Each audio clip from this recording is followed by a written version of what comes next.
MLA ticket కావాలి, MP ticket కావాలి అని లీడర్లంతా పోటీ పడుతున్నారు. ఎలక్షన్లలో పోటీ చేయడానికే మస్తు తనలాడుతున్నారు. టికెట్లు రానోళ్ళు పార్టీలు మారుతున్నారు. ఉన్న పార్టీల మీద అలుగుతున్నారు. ఎట్లనన్నా చేసి పోటీ చేయాలని తిప్పలు పడుతున్నారు. అయితే ఎవ్వలను అడగకుండానే, ఏం తిప్పల లేకుండానే, అలగకుండా గులగకుండా టికెట్ ఇస్తాం పోటీ చేయని ఆఫర్ ఇస్తే ఎవ్వలన్నా ఊకుంటారా? అసలు ఊకోరు. అందుకే ఇగో మేడం గవర్నర్ పోస్టుకే రాజీనామా పెట్టి బర్లకు దిగుతున్నది. అటు ఇటు నడమవాడి నాలుగుడు ఎందుకు అనుకున్నదో, లేకపోతే సొంత రాష్ట్రం మీద మనసు గుంజిందో తెలియదు గాని గవర్నర్ పోస్టుకు తమిళిసై మేడం రాజీనామా పెట్టింది. ముందుగాలవో మాట లేదు, ముచ్చట లేదు, చెప్పక చెయ్యక మేడం అదాట్న రాజీనామా పెట్టేటాలకు అందరు పరిశాన్ అయ్యిండ్రు. ఏం తిప్పలు వచ్చిందో అనుకున్నారట కొంతమంది. కానీ తిప్పల కాదు, మేడంకు రాజకీయాల మీద పాయిరమైతున్నదట. అందులో ఇక సొంత రాష్ట్రం తమిళనాడులో ఎంపీ టికెట్ ఇస్తామంటున్నారట పువ్వు పార్టీ వాళ్ళు. అందుకే ఇక గవర్నర్ పోస్టుకు రాజీనామా పెట్టిపోయి ఆయనోళ్ళ నడుమ రాజకీయం చేయాలని తయారైతున్నదట మేడం. ఇక గవర్నర్ కాక మునుపు కూడా మేడం తమిళనాడులో పువ్వు పార్టీకి పెద్దరికం చేసింది.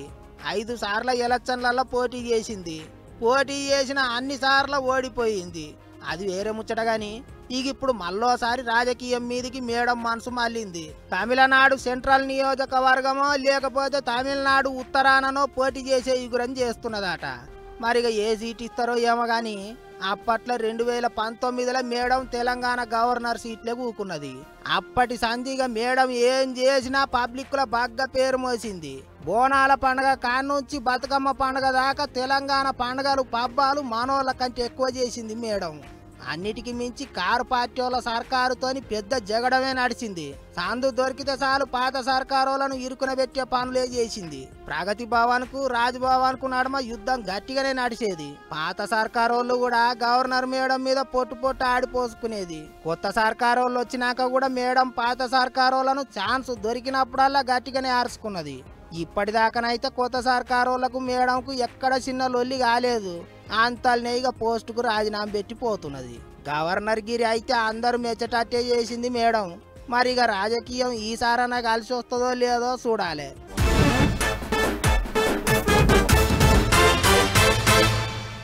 ఎప్పుడైనా ఇడిచిపెట్టొచ్చు కానీ ఎలక్షన్ల టైంలో మాత్రం పార్టీ లీడర్లను కార్యకర్తలను అస్సలు ఊకే ఇడిచిపెట్టొద్దు. మీటింగ్లు పెట్టాలి, అందరినీ హుషారు చేయాలి, అలిగిన వాళ్ళు ఉంటే బుద్ధిగరియాలి, మంచిగా పనిచేసేటోళ్ళు ఉంటే భుజం తట్టాలి. ఇక ఇప్పుడు అన్ని పార్టీలు గిదే పని చేస్తున్నాయి. అందరికంటే ఎక్కువ సీఎం జగన్ సారు తాపకోసారి పార్టీ లీడర్లు కార్యకర్తలను కూసోబెట్టుకుని వాళ్ళను ముంగటుండి నడిపిస్తున్నాడు. ఇగో మళ్ళోసారి అందరితోని మీటింగ్ అయిండు సారు. ముగ్గురు కలిసినా, నలుగురు కలిసినా, లేకపోతే 10 మంది కలిసి వచ్చినా మేమంతా సిద్ధం అన్నట్టే తయారైతున్నారు ఫ్యాన్ పార్టీ వాళ్ళు. సీఎం జగన్ సారు పార్టీ లీడర్లు అందరినీ కూసబెట్టి అందరినీ సిద్ధమా అని అడిగినట్టే చేస్తున్నాడు. సై అంటే సై అన్నట్టే పని చేయాలని గట్టిగా నూరిపోస్తాడు. ఇక నిన్న మొన్నటి దాకా మీటింగుల మీద మీటింగులు పెట్టి పబ్లిక్ లో ముచ్చట్లు చెప్పిర్రు. ఇక ఇప్పుడు ఊరు తిరిగే కార్యం ముంగటేసుకుంటారు. ఇడుపులపాయ కానుంచి సురువు చేసి ఇచ్చాపురం దాకా బస్సు యాత్ర చేస్తాడట జగన్ సారు. నెల దినాలు పబ్లిక్ లోనే ఉంటాడట. 175 నియోజకవర్గాలలో సారు రికాం లేకుండా తిరుగుతాడట. పొద్దుగాలనేమో పబ్లిక్ నడమ కూకొని తానే మంచి చెడు అరుచుకుంటాడట. అటెనక పగటీలి పొద్దుమీకి పబ్లిక్ మీటింగులు పెట్టి ముచ్చట్లు చెప్తారట. పబ్లిక్ కు ఏం కావాలి, ఏం చేస్తే మంచిగా ఉంటదని వాళ్ళనే అడిగి తెలుసుకుంటాడట సీఎం సారు. బస్సు యాత్ర చేసుకుంటేనే ఇంకో దిక్కు సిద్ధం మీటింగులు కూడా పెడతారట. ఈ 50 దినాలు సారు పబ్లిక్కులనే ఉండాలి, పబ్లిక్ తోనే కలిసిపోవాలి అని గట్టిగానే తయారైతున్నాడట. ఎగస్ పార్టీ వాళ్ళంతా పబ్లిక్ ను పక్కకు పెట్టి పొత్తులు ఎత్తులు అనుకుంటా లోపట మీటింగులు పెడుతుంటే సీఎం సారు మాత్రం ఏమున్నా పబ్లిక్ తోనే, ఏమైనా పబ్లిక్ తోనే అన్నట్టు చేస్తాడు. ఇక సారుకు తోడు తత్తిమ ఫ్యాన్ పార్టీ లీడర్లు కూడా రువ్వడి పెంచనీకే చూస్తున్నారట. జిల్లాల పొంటి సీఎం సారు మీటింగులకు గట్టిగానే ఏర్పాట్లు చేయనికే చూస్తున్నారట. అన్నిటికీ మించి ఫ్యాన్ పార్టీ వాళ్ళ మేనిఫెస్టోలో ఈసారి కూడా వారాలు గట్టిగానే ఉంటాయి అంటున్నారు. రేపో మాపో ముచ్చట్లన్నీ అందరికి చెప్తారట. ఏమైనా ఫ్యాన్ పార్టీ వాళ్ళ రువ్వడి చిన్నగా లేదు పోన్రే, సిద్ధం అంటే సిద్ధం అన్నట్టే తయారైతున్నారు.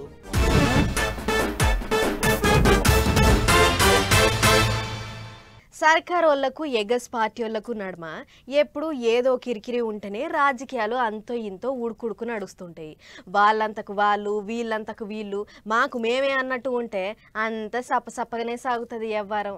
ఇక అట్లనే తెలంగాణలో సందు దొరికితే చాలు ఏదో పంచాయతీ ముంగటేసుకొని సర్కార్ వాళ్ళను ఇరుకున పెట్టి ఎగిరం చేస్తుర్రు ఎగస్ పార్టీ వాళ్ళు. ఇగో ఇప్పుడు కేసీఆర్ సార్ ఇంటికి నీళ్ళ ట్యాంక్ పోయిందట, దాని మీద కిరికిరి నడుస్తున్నది. మరి గా నీళ్ళ ట్యాంక్ కథ ఏందో ఒకసారి చూద్దాం బారి. ఇక నందినగర్ లో ఉన్న మాజీ సీఎం కేసీఆర్ సార్ ఇంట్లో నీళ్లు సాలకొస్తే జలమండలికి ఫోన్ కొట్టి నీళ్ల ట్యాంకర్ ను పిలుచుకున్నారట. ఎంతైనా పెద్ద సారా, అందుకే అందరికి 500 దాకా తీసుకుంటే సార్ ఇంటికి పుణ్యానికే నీళ్ల ట్యాంకర్ పంపిర్రట ఆఫీసర్లు. సరేగా పంపితే పంపిర్రేమో గాని ఇక్కడనే ఇప్పుడు పెద్ద కిరికిరి నడుస్తున్నది. పిరి నీళ్ల ట్యాంకర్ పంపినందుకు కాదు లొల్లి అంతా. కొత్త సర్కారు వాళ్ళు వచ్చినాక పట్నంలో నీళ్ల కష్టాలు సురువైనాయి. ఇగో మాజీ సీఎం ఇంట్లోనే నీళ్లకు కరువు వచ్చింది అని ఇంటర్నెట్ లో వీడియో పెట్టి పొట్టు ఆడిపోసుకుంటున్నారట కారు పార్టీ వాళ్ళు. ఇంకింతమంది కావాలని మాజీ సీఎం ఇంటికి నీళ్లు ఇడుస్తలేరు, కచ్చబట్టినట్టు చేస్తున్నారు, గిట్ట చేస్తారా అని కామెంట్లు రాస్తున్నారట. అటు తిరిగి ఇటు తిరిగి ముచ్చట ఆఫీసర్ల దగ్గరికి పోయేటాలకు కరువు లేదేం లేదు, అన్ని దిక్కుల నీళ్లు చక్కగానే సప్లై చేస్తున్నామని చెప్పిర్రట. కవితక్క అరెస్టు చేయబట్టి కేసీఆర్ సార్ ఇంటికి వచ్చేటోళ్ళు పోయేటోళ్ళు పెరిగినరాట. అందులో ఎలక్షన్లు కూడా ఉన్నాయి కాబట్టి లీడర్లు కార్యకర్తలు తాపకింతమంది సార్ ఇంటికి పోతూనే ఉన్నారట.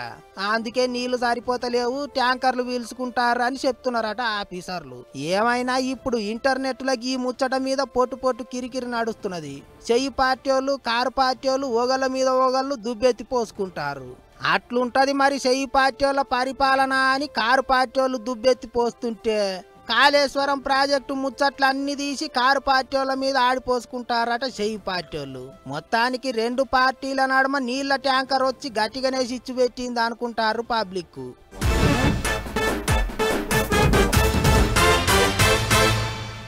తొలుతనాడంటే మస్తు లొల్లిలోలు అయ్యింది కానీ ఇక అయ్యేది అయితేనే ఉంటుంది, పోయేది పోతూనే ఉంటుంది, ఏం చేస్తాం అన్నట్టు ఏటోళ్ళట్టు సలవడ్డారు అందరూ. గదే కవితక్కను లిక్కర్ కేసులో అరెస్ట్ చేసి ఢిల్లీ దొలకపోయారు కదా. ఇక దినం అక్కను కూర్చోబెట్టి ప్రశ్నలు జవాబులు గట్టిగానే అడుగుతున్నారట ఆఫీసర్లు. మరి ఇక అక్క ఏం చెప్తున్నదో వాళ్ళేం రాసుకుంటుర్రో కానీ కవితక్క ఇంటాయన కూడా ఆఫీసర్ల ముంగటికి పోయిండట. పాన్రి ఎట్లెట్లయిందో అరుచుకుని వద్దాం. వాళ్ళు వీళ్ళు అడ్డం పడి ఆగమాగం చేసినా వినకుండా ఎమ్మటి పెట్టుకొని పోయినోళ్ళు ఇక ఊకెట్లా కూసబెడతారు. పేపర్లు సెల్ ఫోన్లు అన్ని ముంగట పెట్టి గీదేంటిది అని గుచ్చి అడుగుతారట ఈడీ ఆఫీసర్లు. లిక్కర్ లెక్కలు అన్ని బయటికి తీసి కవితక్కకు గట్టిగానే పరీక్ష పెడతారట. పొద్దుగాల ఆఫీసు టైంకు సురువు చేస్తే పొద్దుమీకి 5 దాకా తీరొక్క తీరులో విచారిస్తున్నారట. ఫోన్ నెంబర్ల కాన్నుంచి పైసల లెక్కల దాకా ఇచ్చులు కచ్చకాయలు అన్ని బయటికి తీస్తున్నారట. ఇప్పటికే లిక్కర్ కేసుల పట్టుబడ్డోళ్లను పక్కపోయింటే కూసబెట్టుకొని వాళ్ళు చెప్పిన దానికి కవితక్క ముచ్చట్లకు ఏమైనా లింకులు ఉన్నాయా అన్నట్టు కూడా చూస్తున్నారట. గంతేకాదు 245 జాగాల్లో చెకింగులు చేసి ఇప్పటిదాకా లిక్కర్ కేసులో 15 మందిని అరెస్ట్ చేసిర్రట. ఢిల్లీలో అధికారంలో ఉన్న చీపురు కట్ట పార్టీ వాళ్ళతో కలిసి కవితక్క అక్రమాలు చేసినట్టు తేలిందట. 100 కోట్లు ఆమ్ ఆద్మీ పార్టీ లీడర్లకు చేరేసిందట అని ఈడీ ఆఫీసర్లు ఓ కాగితం బయటికిడిచిర్రు. ఇంకో దిక్కు ఉత్తపుణ్యానికి అరెస్టు చేసిర్రు, ఓ దిక్కు సుప్రీంకోర్టులో ఇంకా కేసు నడుస్తూనే ఉన్నది. అంతల్నే ఈడీ ఆఫీసర్లు నడమజొర్రి ఆగమాగం ఢిల్లీకి తోలుకొచ్చిర్రు అని కవితక్క తరపున లాయర్లతో కలిసి ఇంటి ఆయన సుప్రీంకోర్టుకు షికాయతు చేసిండట, పిటిషన్ వేసిండ్రాట. ఈడీ ఆఫీసర్లు కోర్టు అంటే లెక్కలేనట్టే చేస్తారు, వాళ్ళ మీద చర్యలు తీసుకోవాలని కోరిండ్రాట. మరి ఇక ఏమవుతుందో మంగళవారం నాడు తెలుస్తుందా అంటారు. ఇది ఇట్లుంటే కవితక్కకు ధైర్యం చెప్పనింకే మొన్న అనంగా పోయిండ్రు కదా కారు పార్టీ వాళ్ళంతా. మాజీ మంత్రులు కేటీఆర్ సారు హరీష్ రావు సారు ఇంకా ఢిల్లీలోనే ఉన్నారట. లాయర్లతోని మాట ముచ్చట్లు చేస్తున్నారట. కవితక్కను ఎట్లనన్నా బయటపడేసే ఎగురం చేస్తున్నారట.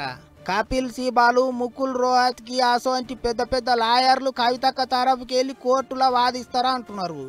ఎట్లయితుందో ఏమవుతుందో కానీ లిక్కర్ కేసు చేయబట్టి కారు పార్టీ పెద్ద లీడర్లంతా ఇటు దిక్కు ప్రచారం అంతా ఇడిచిపెట్టుకొని ఢిల్లీలోనే కూకునే కథ అవుతున్నది. మరి ఇక ఏమవుతుందో ఏమో చూసుకుంటూ పోవాలి.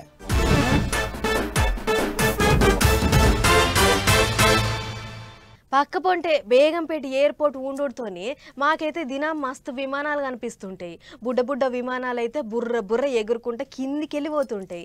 చిన్నప్పుడు మొగుల మీద విమానం కనిపిస్తే ఏమ సంబరపడేది. కానీ ఇప్పుడు దినం చూసి విమానం మస్తు చూసినాం అన్నట్టే అయ్యింది. అన్నట్టు విమానం అంటే యాదకొచ్చింది. మన దిక్కు ఒక ఆడ రోడ్ల మీద విమానాలు దిగినాయట. పాండ్ర చూసేద్దాం ఎక్కడో.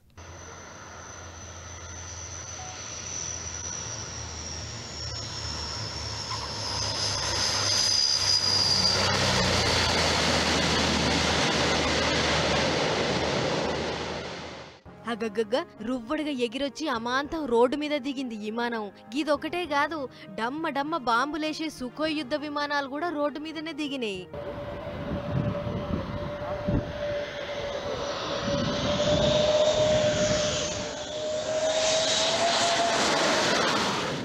అవగాని ఎక్కడో ఎయిర్పోర్ట్ లో దిగే విమానాలన్నీ గిట్ల బండ్లు తిరిగే రోడ్డు మీద దిగుడేంది?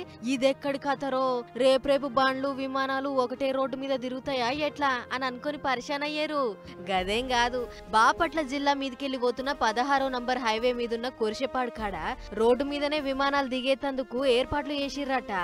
అగ్గ విమానాల స్టేషన్లు ఉన్నాయి కదా, అసొంటప్పుడు రోడ్ల మీద దిగుడెందుకు అని అనుకోకుర్రి.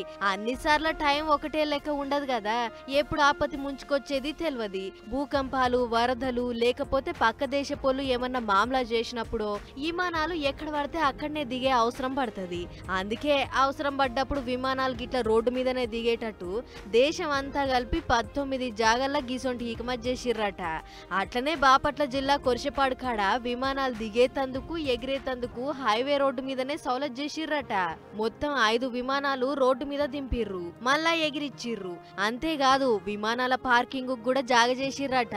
గాలి మోటార్లు చూడాలంటే అయితే మొగులు దిక్కో లేకపోతే ఎయిర్పోర్ట్ దిక్కో చూసేటోళ్ళు.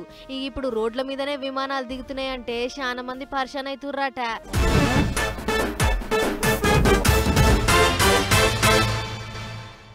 వెనకటి లెక్క ఏడ పడితే ఆడ బ్యానర్లు కడతాం, ఫ్లెక్సీలు కడతాం, విగ్రహాలు పెడతాం అని అంటే నడవది. ఇప్పుడు అవి వంచుతాము ఇవి వంచుతాము అంటే అసలే నడవది. ఎందుకంటే ఎన్నికల కోడ్ వచ్చింది. ఈ 2 నెలలు లీడర్లు ఎవ్వలేం చేస్తుర్రు అని గట్టిగానే నజరేస్తారు ఎలక్షన్ల ఆఫీసర్లు. పాండ్రి అట్లా ఊర్ల పొంటి పోయి చూసొద్దాం ఎలక్షన్ల కోడ్ ఎట్లెట్లా నడుస్తుందో. ముహూర్తం పెట్టినాము, ఇక ముచ్చట్లు చెప్పుకోర్రి, ఓట్లు దొరకబట్టుకోర్రి అన్నట్టు చెప్పిర్రు ఎలక్షన్ల ఆఫీసర్లు. అండ్ల పని ఇక ఎలక్షన్ల కోడ్ సుత అమల్లోకి వచ్చింది. అందుకే ఇన్నొద్దులు సౌరాష్ట్రాల ఏలు చూపించుకుంటా చేతులెత్తి దర్జాగా నిలబడ్డ లీడర్ల బొమ్మలకు ముసుగులు తొడిగిచ్చిర్రు. ఇప్పుడు అగ చూడర్రి, విజయవాడ దిక్కు బాట పోయింటి ఎక్కడ ఏ లీడర్ విగ్రహం ఉన్నా కండ్లు చెవులు మూతి ముక్కు కనిపించకుండా నిండా ముసిగేసిర్రు, వర్కులు కప్పిర్రు. అంతేకాదు పంచాయతీ ఆఫీసు కాడ నుంచి మున్సిపల్ ఆఫీసు దాకా అందులున్న లీడర్ల పోటువోలు అన్ని కిందికి దించి పక్కకు పెట్టిర్రాట. సర్కారు ఆఫీసులల్లో ముఖ్యమంత్రి మంత్రుల పోటువోలు కూడా తీసేసిర్రాట. బస్టాండ్లు, రైల్వే స్టేషన్లు, బస్సులు, కరెంటు తమ్మాలు, మున్సిపాలిటీ జాగల్లో ఇంతింత పొడుగు బ్యానర్లు, ఫ్లెక్సీలు ఏడి ఆడ అన్ని తీపిచ్చిర్రు. ఆఖరికి మంత్రులు, ఎమ్మెల్యేలు సర్కారోళ్ళు ఇచ్చిన బండ్లను సుత పక్కకు పెట్టాలి అని చెప్పేటాలకు సొంత బండ్లలో తిరుగుతారట లీడర్లు. ఎన్నికల కోడ్ గట్టిగానే అమలు చేస్తారు ఆఫీసర్లు. ఇంకో దిక్కు పోలీసోళ్ళ చెకింగ్లు కూడా గట్టిగానే నడిచినాయి. ఆడాడ చెక్ పోస్టులు పెట్టి అనుమానం వచ్చిన ప్రతి బండిని ఆపి బండిలో ఏం కొంచబోతుర్రని దోలాడుతుర్రు. ఎన్నికలు వచ్చేదాకా చెకింగ్లు జోరుగా నడుస్తాయి. ఇప్పటికే లెక్కపత్రం లేని పైసలు అక్కడిన్ని ఇక్కడిన్ని దొరుకుతూనే ఉన్నాయి. ఇక అందుకే ఏ కాగితాలు కలపలు లేకుండా ఎసోంటి సొమ్ములు పైకం కొంచబోకుర్రి, వట్టిగా పరిశాన్ కాకుర్రి.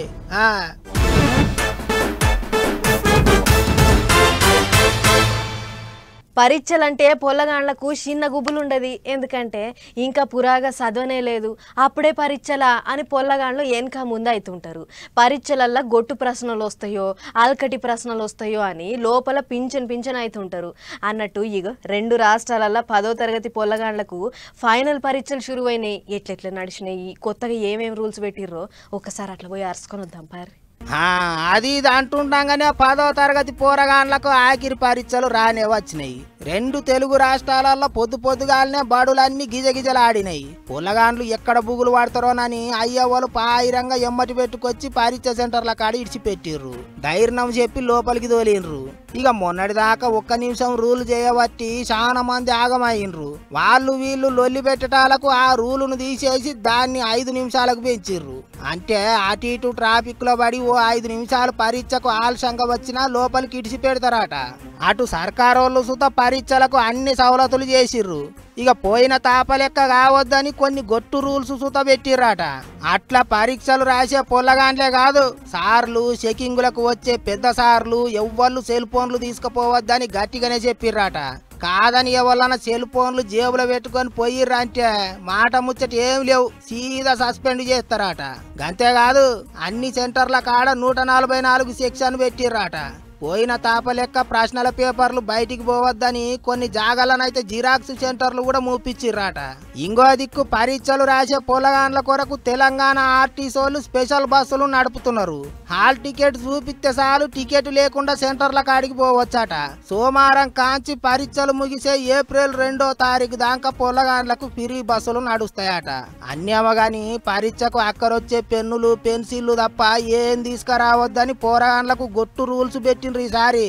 కాబట్టి సిట్టీలు పొట్టీలు పెట్టుకొని పోతే వట్టిగా ఆగమైతారు. చెకింగులు గట్టిగా నడుస్తాయట. దొరికితే ఇన్నొద్దులు చదివిన చదువు అంత ఉత్తదే అవుతుంది.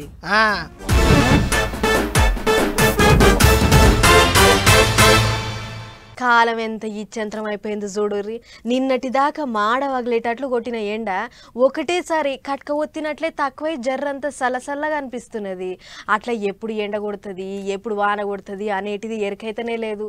ఊసర వెళ్ళి లెక్క రంగులు మారుస్తుంది ప్రకృతి. అందరితోనే ఆడుకుంటున్నది. నెరీ ముఖ్యంగా రైతన్నలకు కంటి మీద కునుకు లేకుండా చేస్తున్నది. పటపటా రాళ్ళవాన కురుస్తుందో ఏమో అని అన్నదాతలు ఆగం ఆగం అవుతున్నారు. ఇప్పుడు ఎండాకాలం సురుబావుడితోనే గివేమెండాలరా నాయనా అని ఒకళ్ళు నెత్తి కొట్టుకున్నారు. అట్లా నిన్న మొన్నటి దాకా మాడు బలిగే ఎండను చూసినాం. కానీ అంతల్నే మొగుల మీద జరంత ఎండ పొడ తక్కువై ఆడాడ వానలు పడతాయని వాతావరణం అధికారులు అంటారు. అట్లా వచ్చే 4 ఒద్దులు వానలు గట్టిగానే పడతాయి అంటారు. సరే వానలు పడితే జరంత అగడు తక్కువైతుంది, కానీ వచ్చేటివి మామూలు వానలు కావు, వడగండ్ల వానలు అంటారు. ఇకగా అడ్డమైన వానలు చేయంగా ఇప్పటికే వ్యవసాయానికి మస్తు నష్టమైంది. గొడ్డు గోద చాలా తిప్పల పడుతున్నాయి. వచ్చేవి చెడగొట్టు మారి వానలు కాబట్టి జరంత ఈశార సొప్పున ఉండిరి రైతన్నలో. వడగండ్ల వానలకు తోడు గాలి దుమారం సుత గట్టిగానే ఉందట. కాబట్టి రేకుల ఇండ్లు కమ్మల గుడిసెలలో ఉండేటోళ్ళు జరంత పైలంగా ఉండిర్రి. ఇండ్లు ఏమన్నా అటు ఇటు ఉంటే సై చేసుకోర్రి. ఉత్తగొడ్డుకు ఒర్రుడెక్కువ అన్నట్టు ఈ ఉత్త వానలకు తోడు గుడగుడ అనుకుంటా పిడుగులు కూడా పడే గండం ఉన్నదట. అందుకే వానలు పడేటప్పుడు చెట్లు పుట్టల పొంటి పోకుర్రి. ఇక గిదే ముచ్చట మీద వాతావరణం ఆఫీసర్లు ప్రమాద హెచ్చరిక ఎల్లో అలర్ట్ విడుదల చేసిర్రట. వానలు చల్లగుండా యాలగాని యాలల పడుకుంటా రైతులను నిండా ముంచుతున్నాయి. దేవుడా అని కొలిసి మొక్కితే కూడా పడవు ఒక్కోసారి. కానీ ఇప్పుడు ఎర్రటి ఎండాకాలంలో కొంపలు ముంచనికే తయారైతున్నాయి. ఏం కాలాలో ఏమో నమ్మేటట్టు లేవు అనుకుంటారు పబ్లిక్.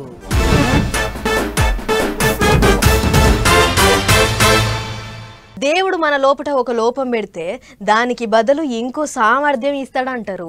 అందుకే చాలా మంది దివ్యాంగులు లోపాన్ని కూడా లెక్క చేయకుండా తీరొక్క రంగాలలో దూసుకొని పోతుంటారు. అట్లనే ఇక్కడ ఓ పెద్ద మనిషి సూపు లేకపోయినా సర్కార్ ఆఫీసులో కొలువు కొట్టిండు. పెద్ద పెద్ద ఆఫీసర్లకు సాయం చేస్తున్నాడు. మరి ఎవరైనా ఏందా కథ అనేది మీరే చూడుర్రి. అయ్యో కళ్ళు లేనిగా పెద్ద మనిషి నెంబర్లు కనబడక ఎవరికో ఫోన్ కొడుతుండు. పక్క పొంటున్నోళ్ళు ఎవరన్నా సాయపడితే ఏమైతుంది కావచ్చు అని అనుకుంటుర్రా? ఆయనకు ఎవరి సాయం అవసరం లేదు. ఆయనే పెద్ద పెద్ద ఆఫీసర్లకు సాయం చేస్తాడు. నమ్ముతలేరా? అయితే మీకు ఈ పెద్ద మనిషి కథ ఏంటిదో చెప్పాల్సిందే. ఉత్తరప్రదేశ్ రాష్ట్రం బల్లియా జిల్లా కలెక్టర్ ఆఫీస్ లా రిసెప్షనిస్ట్ కొలువు చేస్తుండు ఈ పెద్ద మనిషి. పేరు ప్రసాద్ ప్రజాపతి. 1 కాదు 2 కాదు 25 ఏళ్ల సంది ఈ కలెక్టర్ కలెక్టర్ ఆఫీస్ లో కొలువు చేస్తుండు. పెద్ద మనిషికి 5 ఏళ్ళు ఉన్నప్పుడే కంటి చూపు పోయిందట. ఆయన కూడా ఎక్కడా జంకకుండా మంచిగా చదువుకొని ఆఖరికి కలెక్టర్ ఆఫీస్ లో నౌకరీ కొట్టిండట. ఇక కొలువులో చేరిన కొత్తలా ఈయనేం పని చేస్తాడు అని అనుకుర్రట గాని పెద్ద మనిషి తెలియ చూసి అందరు పరిచయం అయ్యారట. ఎందుకంటే ఒక్కసారి ఫోన్ వస్తే అది ఎవల్ది గా నెంబర్ ఏందనేది ఎమ్మటే దిమాక్లకు ఎక్కిస్తాడట. అట్లా కొన్ని వందల నంబర్లు నోటికే యాదుకుంచుకున్నాడట. ఒక్కసారి గొంతింటే రెండో తాప ఫోన్ వస్తే అది ఎవ్వలనేటిది అల్కగా చెప్తాడట. అట్లా కలెక్టర్ ఆఫీస్ మొత్తం ఏ నంబర్ కావాలన్నా గీ పెద్ద మనిషి కాడికే వస్తారట.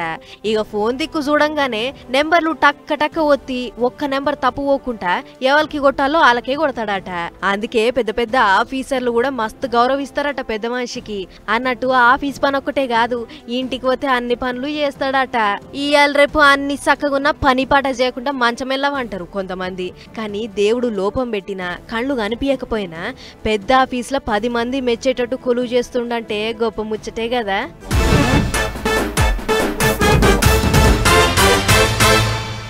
ఎండాకాలం వచ్చిందంటే చాలు ఊర్ల పొంటి నీళ్ళ తిప్పల చిన్నగుండది. సైకిల్కు బిందెలేసుకొని మా అన్నదమ్ముళ్ళు బోర్లకాడికి పోయి నీళ్లు మోసుకొచ్చేది. ఇక మా అక్క చెల్లెళ్ళు అయితే బిందెలు పట్టుకొని ట్యాంక్ల వెనక పరుగులు పెట్టేది. ఇప్పుడు కూడా కొన్ని జాగాలకు గిట్లనే ఉన్నది పరిస్థితి. నెరీ ఇగో గీ ఊళ్ళో చూడుర్రి నీళ్ళ కొరకు పబ్లిక్ అంతా ఎసొంటి ఇగ్రం చేసిర్రు. ఓష్ని పాడబడ్డ బాయికి చెట్ల తీగలు అల్లుకున్నట్టు సీదులు మొలిచినట్టు గిదేంది గిన్ని పైపులు సొర్రిచ్చిర్రు. పైపులా పాములా అన్నట్టే ఉన్నది కదా. అగ చూడర్రి బాయిలకెళ్ళి పడి ఇండ్ల మీదకెళ్ళి ఎటెటో పోయినాయి పైపులన్నీ. బాయిని గింతగానం పీల్చి పిప్పి చేస్తారు. ఎక్కడికిది ఏ ఏడారి దేశంలోనో అనుకోకుర్రే, మన దేశంలోనే మధ్యప్రదేశ్ రాష్ట్రంలో ఉన్న సారంగపూర్ అనే ఊర్లో ఉన్నది ఈ బాయి. ఎండాకాలం వచ్చిందంటే చాలు ఈ ఊరోళ్లకు నీళ్లకు తీరొక్క తిప్పలొచ్చి పడుతుందట. నెరి తాగే నీళ్లకు ఈ బాయ్ ఒక్కటే దిక్కట. ఇక అట్లా నీళ్ల కోసం దినాం గోసపడే ఊరోళ్ళు మోటార్లు పెట్టుకొని పైపులు ఇట్లా బాయిలకు జొర్రిచ్చి ఎవ్వరింటి కాళ్ళు నీళ్లు గుంజుకుంటారట. ఏం పైపులు ఊర్లో ఉన్న పబ్లిక్ అంతా ఇంటికో పైపు కొనుక్కొని బాయిలకు దింపిండ్రు. కొబ్బరి బోండాంలా పైపేసి నీళ్లు నోట్లకు గుంజుకున్నట్టు బాయిలకు పైపులు దింపి ఎవ్వలకు దోసినన్ని నీళ్లు వాళ్ళు దోసుకుంటుర్రు. అయితే గింత చేసిన నీళ్లు చక్కగా దొరుకుతలేవంటారు. మరి ఇక ఏడంగా దొరుకుతాయి చెప్పుర్రే. మంది ఎక్కువైతే మజ్జిగ పాల్సగైనట్టు ఊరంతా కూడి ఒక్కటే బాయి మీద పడితే అందులో నీళ్లు ఏడంగెళ్తాయి. ఇగిదిట్లుంటే అటే కాదు మన దిక్కు కూడా నీళ్ల తిప్పల చిన్నగా లేదు. దినాం ఖాళీ బిందెలు పట్టుకొని పబ్లిక్ రోడ్ల మీద ఊకుంటారు. లీడర్లతోని లొల్లులు పెట్టుకుంటారు. 2-3 దినాలకోసారి కూడా నీళ్ళు ఇడుస్తలేరట. దూపగొని సావాలనా అని గయ్యన లేస్తున్నారు పబ్లిక్.